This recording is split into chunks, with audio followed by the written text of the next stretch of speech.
What up? And welcome to another episode of From the Script to the Screen, My Hero Academia Edition. Episode 8 of Season 7 is out now, so as always, gotta shout out the creator, Kohei Horikoshi. I want to give a shout out to the studio, Bones. Great episode this week. They covered chapters 350 to 353, jumping into volume 36.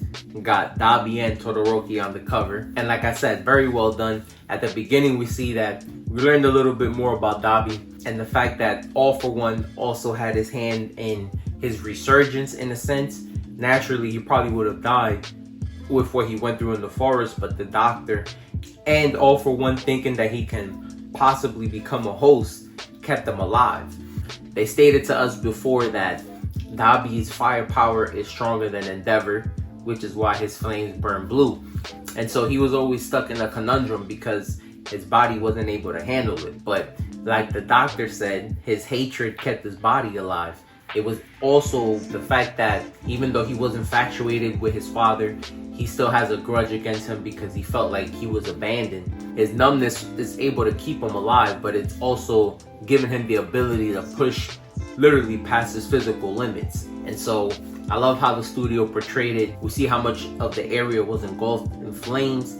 His fire is burning so hot that it's melting the All Might statue.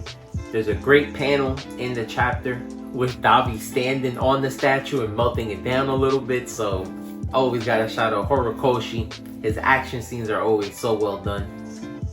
And shout out to the studio again. They show the effects of this. You guys see how ferocious Dabi was attacking Todoroki and how the other people in the area weren't even able to handle his firepower, handle the pressure of his heat.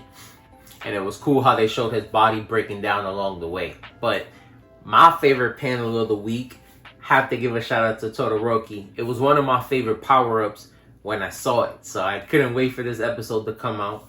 We know that he's always struggled with his disdain for his father. And so he's kind of suppressed his fire and has always leaned more towards his ice power.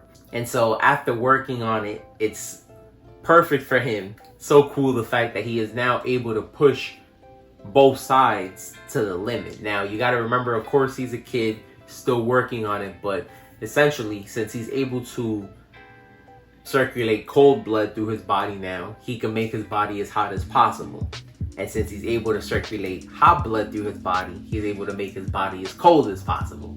One of my favorite power-ups. And so my favorite panel of the week, Great Glacier Eye Gear. Probably mispronouncing that, but